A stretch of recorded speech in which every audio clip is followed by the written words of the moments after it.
Olha, em primeiro lugar, muito obrigado pelo convite, né, porque é sempre uma oportunidade importante para a CGU participar de um evento como esse, né, e de fato o Observatório é um parceiro que vem se consolidando com os trabalhos da CGU, e o que a gente vai tentar, de alguma forma, trazer para contribuir para vocês é esse trabalho de controle social, transparência e acesso à informação. Tá? Meu nome é José Antônio Gouveia Galhardo, eu trabalho na CGU aqui em São Paulo, tá? No Núcleo de Ações de Prevenção e Combate à Corrupção. E o que a gente vai tentar abordar aqui hoje, né, é essa agenda, uma rápida introdução, falar um pouco sobre o controle social no Brasil, o contexto do controle social, a novidade que é a Lei de Acesso à Informação, a 12.527 de 2011, e dentro dessa nova lei, de que forma está colocada a exigência de transparência ativa, transparência passiva, e no final fazer uma conclusão. Em termos de dinâmica, tá,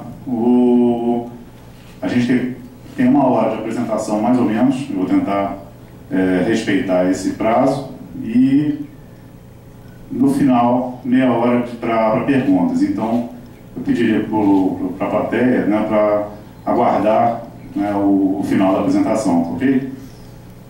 E o objetivo é que a gente consiga responder uma pergunta ao final. Tá? Se eu posso, né, se eu devo e se eu sei fazer o controle social. Então, esse é o nosso objetivo. Agora, eu me apresentei e, por educação, eu vou aproveitar agora para iniciar, pedir para alguns de vocês se apresentarem. Tá certo? Por favor, o nome do senhor? Meu nome é Wagner Dalla Costa, eu sou da Confederação Nacional de Servidores Públicos e diretor financeiro. Ok, muito obrigado. O nome da senhora? Rita, Secretaria da Fazenda do Governo do Estado de São Paulo. A senhora trabalha em algum observatório, não? Não, eu vim para conhecer, não trabalhei em nenhum. Tá certo. O senhor? Marcelo Morello, conselheiro desta casa e idealizador também, junto com meus colegas, do Fórum Municipal aqui do Observatório Social. Então você vai integrar aqui o Observatório de São Paulo? Bom, pessoal, o que eu acabei de fazer, ele tem um pouco a ver do que a gente vai estar tratando, tá?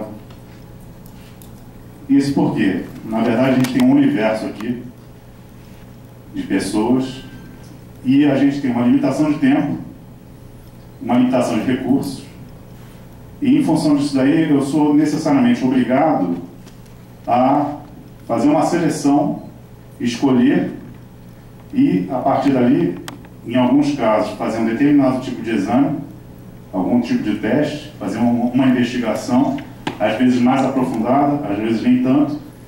Então, o trabalho que a gente se depara é muito relacionado com isso que eu fiz só para exemplificar.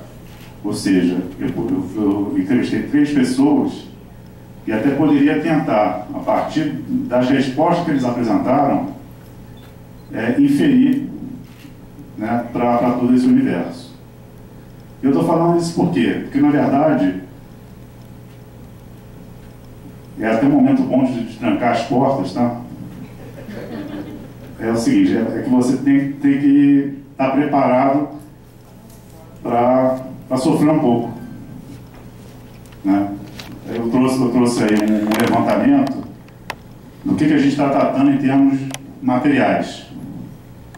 Município de São Paulo, Estado de São Paulo e União.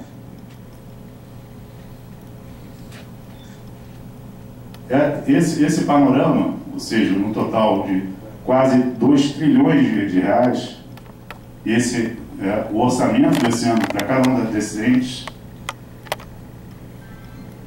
aí está o lado bom da história. É só a despesa. Só que, além da despesa, você tem a arrecadação para poder pagar isso daí. Então, quando a gente fala em controle, não é só olhar a despesa. Né? O pessoal aqui colocou muito bem. Verificar também de que forma é arrecadada. Basta ver o exemplo recente da máfia dos fiscais aqui em São Paulo. Tem a questão dos ativos. Né? A gente está numa casa aqui, né, que eu até esqueci de agradecer o pessoal do Conselho de Contabilidade, né, que cuida muito dos ativos e também de que forma cada ente desses, cada administração pública, né, coloca à disposição, seja os bens de uso comum ou os destinados especiais, entendeu?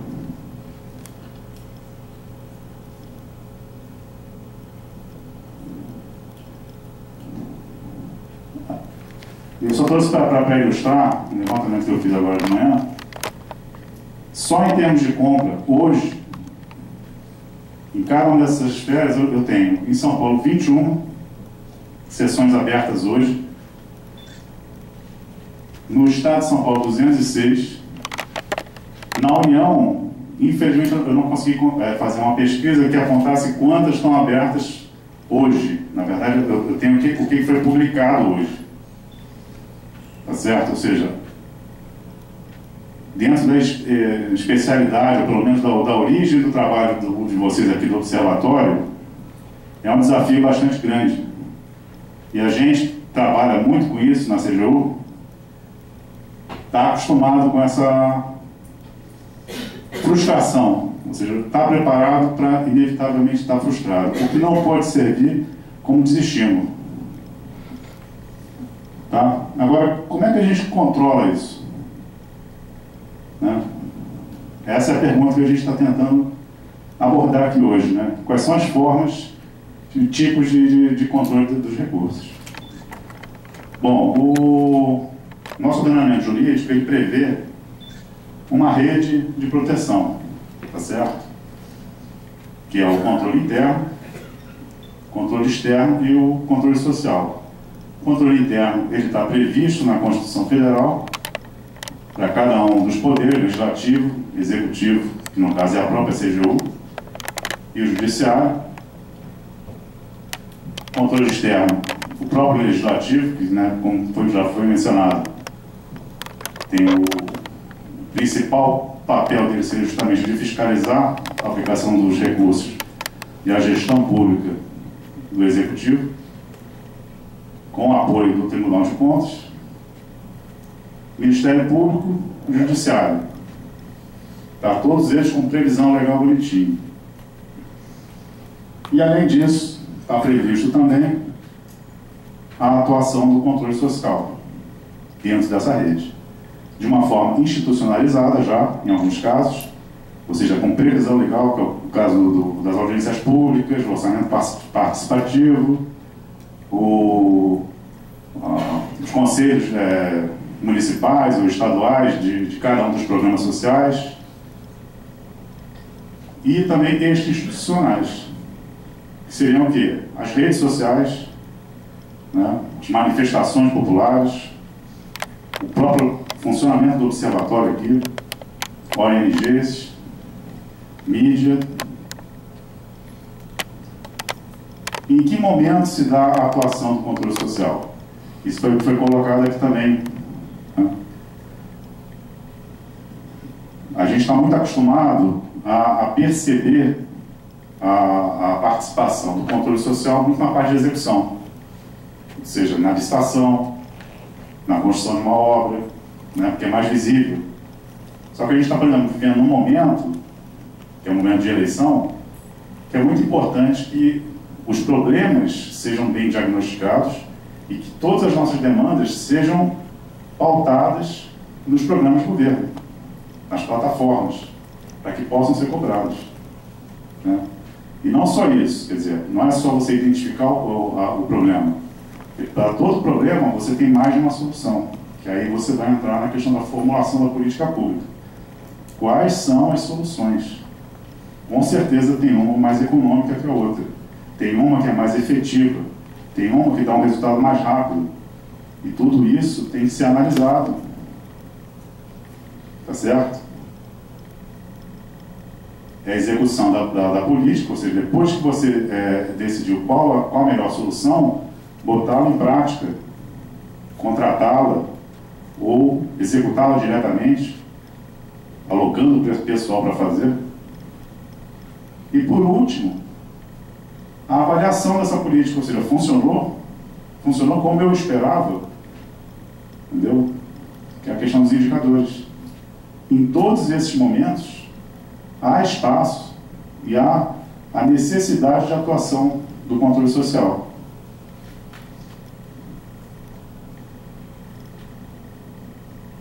E qual é o contexto que a gente vive, na verdade? É um conflito de interesses, ou seja, você tem poucos recursos, ou recursos limitados, e a demanda ela é infinita, né? A gente pode colocar dessa forma. Em todas as áreas, segurança, educação, saúde, quem hoje não é atendido diretamente pelo poder público, seja educação, seja saúde, que tem um plano de saúde, com certeza, se a saúde melhorar, ele vai querer abandonar o plano de saúde para ser atendido pela saúde pública. Então, por isso que a gente coloca, a demanda, ela é infinita.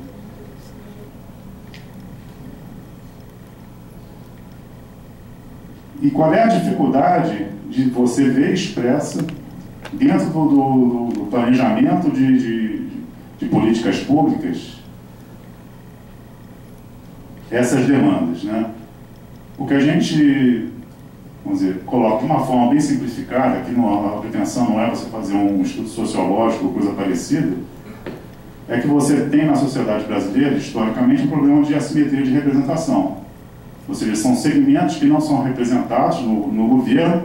Você tem uma parcela que ainda existe, que tem uma representação, são organizados, são sindicatos, os movimentos sociais já organizados, consolidados, as próprias sindicatos patronais, igrejas, entendeu? E esses ainda têm algum tipo de voz. Há uma parcela meio pequena, mas tem uma parcela de pressão e de poder e de inserção dentro dessas políticas públicas. Mas uma parcela significativa da população não está representada, não consegue fazer chegar ao governo, à administração pública, as suas necessidades. Tá certo? E isso por fatores históricos, na verdade. Né? Você tem um histórico desde ditadura, monarquia, na verdade antes, né? Ditadura, né? Escravidão. Uma boa parcela dessa população ela, né, é fruto, né, ou se originou da libertação dos escravos. Tanto é que é um resgate que a gente tenta colocar hoje numa série de medidas compensatórias, tá certo? Mas é uma realidade.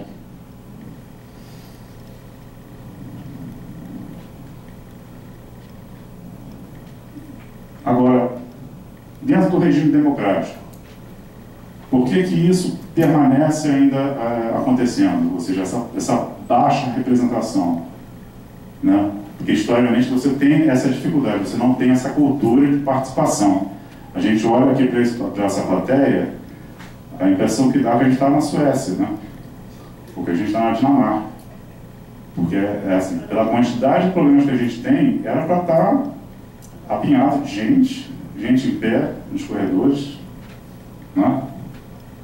Então, em parte, o que contribui para esse problema cultural que a gente tem, além desses fatores históricos e sociológicos, né? Essa falta de espaços de participação, a dificuldade de você universalizar essa participação, tá certo? E dar efetividade para eles. O outro aspecto que contribui para essa dificuldade de, vamos dizer, você fazer o controle social de uma forma mais efetiva é o que a gente denomina de assimetria de informação. Porque, historicamente, e eu sou funcionário público, posso falar isso, a informação pública, ela estava associada a você ter poder, né?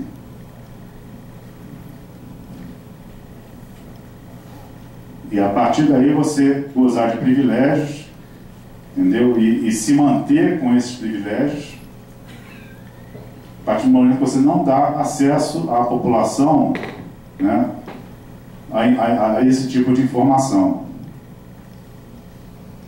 Ou seja, num ambiente em que você tem pouca transparência, que seria caracterizado por essa situação,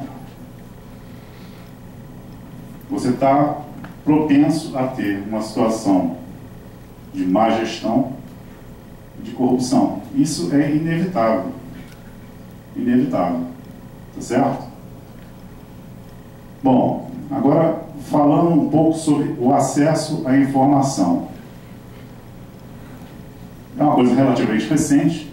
Você pode ver lá que é um direito que já está previsto como direito natural, universal, desde 1948. Lá na Declaração Universal dos Direitos Humanos. E de lá para cá, ele vem sendo repisado, né, reiterado de diversas formas por uma série de tratados, convenções,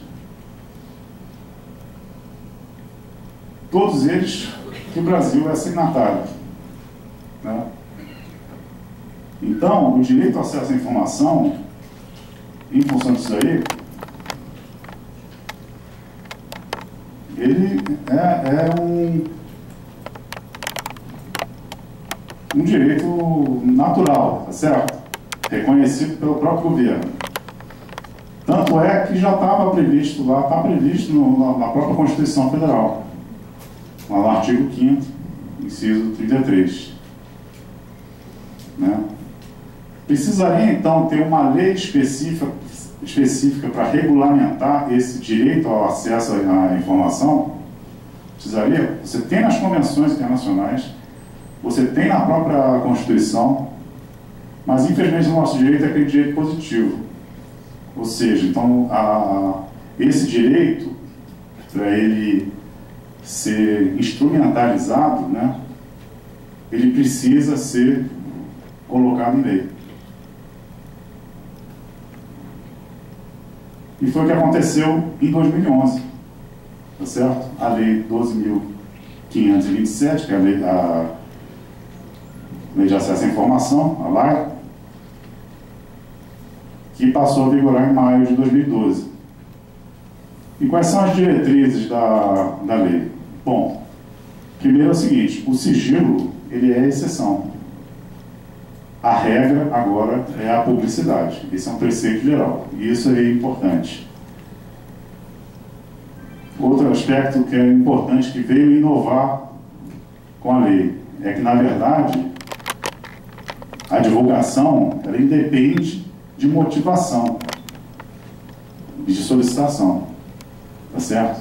É uma forma de estimular que os governantes, eles divulguem todas as informações possíveis nas suas páginas, né, já dentro de publicidade, automaticamente, utilizando o máximo de ferramentas tecnológicas.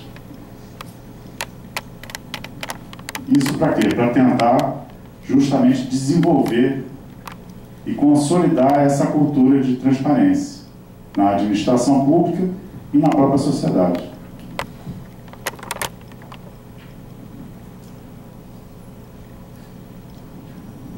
Isso impõe o quê? Uma nova lógica no setor público, que é justamente essa. O acesso é a regra, né? O sigilo é a exceção. E como é que a gente vai tratar essas exceções? A própria lei, ela dispõe sobre isso, tá certo? Isso tem que ser classificado de uma forma objetiva, clara, publicada anualmente por cada um dos titulares dos órgãos, para dizer o tempo em que determinado tipo de informação ela vai ficar protegida pelo sigilo. A gente sabe que tem determinadas situações ou informações que precisam ser protegidas. Ou seja, a cultura do sigilo com a lei, ela definitivamente é substituída por essa cultura de acesso. Então isso, para a administração pública como um todo, é uma quebra de paradigma bastante grande. E quem é que está obrigado a cumprir a lei? Né? Todos os poderes, executivo, legislativo e judiciário de todas as esferas, federal, estado e Distrito Federal. Ok? Além dessas, ela também se aplica às entidades sem fins lucrativos que recebam naquela parcela de recursos que elas recebem do poder público. Nada mais justo, tá certo? Isso sim é você oferecer transparência para todas as ações executadas pela administração pública. Bom, a lei, ela descreve perfeitamente o que seja transparência ativa. Ou seja, perdão, ela divide a transparência em duas formas, transparência ativa e transparência passiva. Né? Ela faz essa distinção e a descrição lá. A transparência ativa é aquela que a gente já conhece, ou seja, o próprio órgão está obrigado a disponibilizar na internet o máximo de informações possíveis, e a grande inovação da lei, ela institucionalizou essa obrigatoriedade da administração pública disponibilizar meios para que a sociedade faça o pedido de informação e receba essa resposta, criando a obrigatoriedade de responder, mesmo que seja uma resposta dizendo que, olha, não pode dar determinada informação porque ela está coberta por sigilo. Opa. Bom, transparência ativa é fácil a gente perceber, porque, na verdade, a lei ela só veio consolidar uma prática que já vinha se realizando em todas as esferas de administração, que é a disponibilização de informações, o máximo de informações possíveis, né, nos sites oficiais, nas páginas oficiais, nas páginas de transparência. Né? Então isso o pessoal já estava mais acostumado. É lógico que ela veio reforçar essa necessidade de cada vez mais, porque quanto mais informações tiver ali, menos ela vai precisar ter que atender uma demanda do cidadão.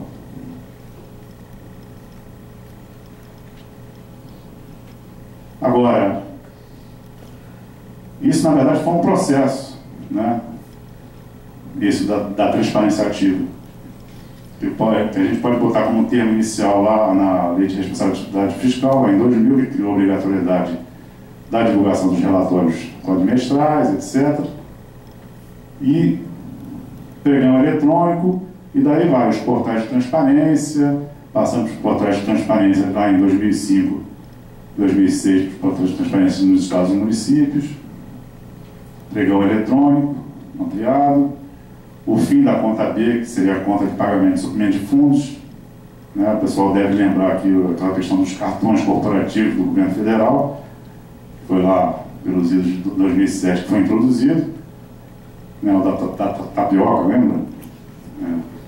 Aí a gente sempre brinca isso, porque aquele negócio, pela conta B sempre se comprou tapioca. O pessoal só descobriu a tapioca graças ao cartão corporativo, porque senão não tinha descoberto. E aí foi uma pena, porque foi um bafafá na época, e até hoje nós temos um colega que, quer dizer, não quer pegar o cartão corporativo com receio de ter que vir a se explicar ou prestar contas.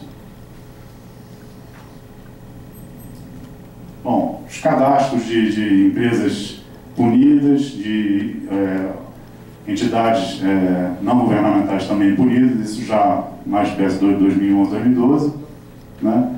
E chegando em 2011, 2012, com a Lei de Acesso à Informação. Tá certo? Ou seja, foi um processo evolutivo.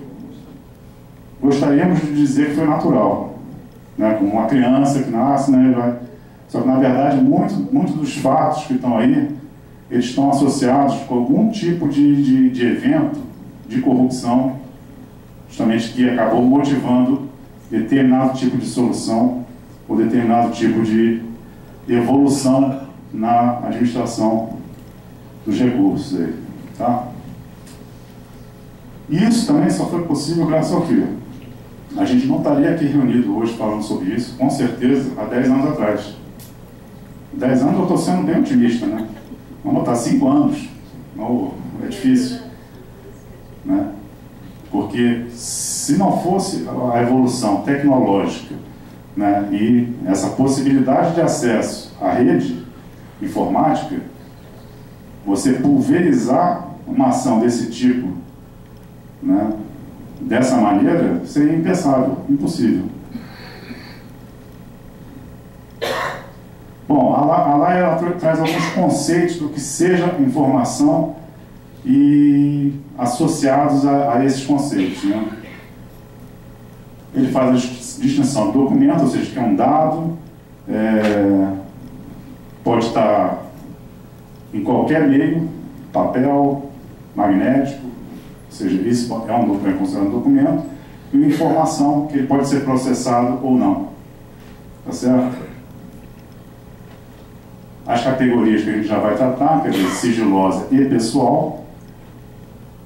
O tratamento, que é desde a recepção até o arquivamento, ou seja, qualquer procedimento que você faça com a informação, com o dado, ele, na verdade, é o tratamento dessa informação, também está previsto lá, e coloca alguns atributos necessários, algumas qualificações para você garantir aquela informação, que é a autenticidade, tá certo? Integridade, né, da informação, e a primariedade, que é o que? A fonte, quer dizer, que aquela informação ela veio de uma fonte primária, tá certo? Ou seja, a diferença entre um contrato e um status de contrato. Na verdade, quando eu quero o documento integral, como eu estava comentando, pego o processo todo e não, vamos dizer, um extrato ou um relatório do processo. Bom, a questão do sigilo. Como é que a lei trata isso daí? Você precisa necessariamente ter algumas informações protegidas, né? E ela coloca claramente que são aquelas informações necessárias à segurança da sociedade e do Estado, mais do que compreensível.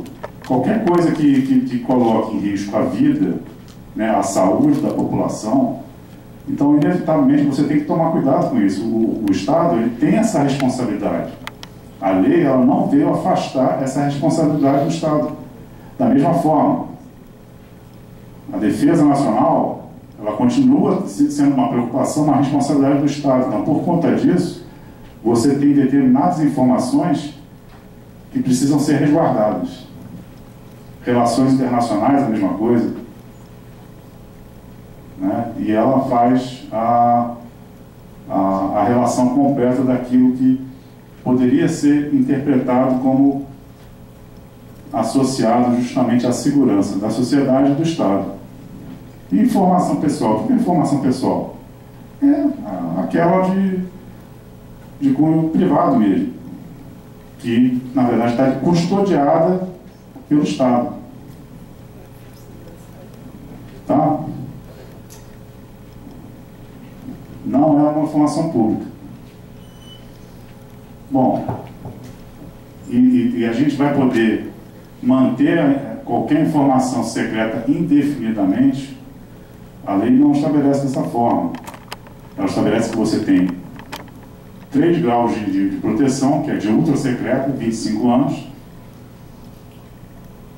que a classificação do governo federal ela é competência do presidente e vice, dos ministros, comandantes das Forças Armadas, chefe de missão diplomática, a definir, dentro do rol de documentos ou de informações que são tratadas naquele órgão, aquelas que têm um caráter ultra secreto.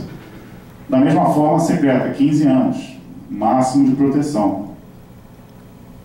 E eu digo assim, máximo, porque na verdade a lei também estabelece isso. Se você tiver algum evento que determine que aquele sigilo, ele o motivo dele de existir não existe mais, então automaticamente ele perde essa proteção do sigilo. É o caso, por exemplo, de um relatório de auditoria. A partir do momento que ele vai para o Ministério Público, pronto, ele acabou, deixou de ser protegido por qualquer tipo de proteção do sigilo. Reservado, 5 anos, quer dizer, no caso, a secreta, além dos que estão identificados, que tem a competência para a classificação ultra secreta, tem os titulares da administração pública indireta, a reservada, que seria de 5 anos, que aí no caso do Poder Executivo Federal, são os DAS 101.5, que é nível de secretário, normalmente, e o restante é público. E se o cidadão não concordar com essa classificação, ele pode recorrer? Ele pode recorrer. A lei ela tem essa previsão de recurso. A partir do momento que ele recebe uma negativa de resposta, dizendo que determinada informação ela é sigilosa, né, porque está classificada em determinado tipo de categoria, se o cidadão interpreta de uma forma diferente, ele pode se manifestar. E isso, no governo federal, ele já tem instâncias de apreciação desse recurso. Ok. Bom, como eu coloquei, a principal novidade, vamos dizer, do ponto de contribuição da LAI é justamente introduzir e consolidar esse mecanismo de transparência passiva, ou seja, do pedido e da resposta da administração pública dentro de um prazo pré-estabelecido. E que prazo é esse? Previsto na própria lei. O prazo, se a informação está disponível, ele é imediato, ele não tem prazo. Ele está obrigado a entregar imediatamente. Ou, se não estiver disponível, 20 dias, podendo ser prorrogado, desde que justificado, por mais 10 dias. Aí a repartição lá, o órgão pode dizer que foi extraviado? Pode dizer que foi extraviado.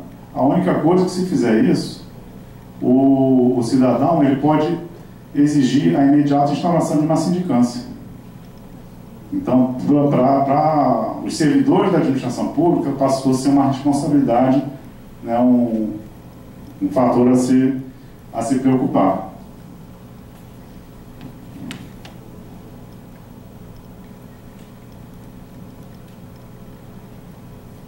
Bom, transparência passiva. De que forma é feito o pedido? Ele também estabelece isso. Ele criou o serviço de informação ao cidadão, prevendo o recebimento dos pedidos, tanto pessoalmente, mas principalmente pela internet. É o IC.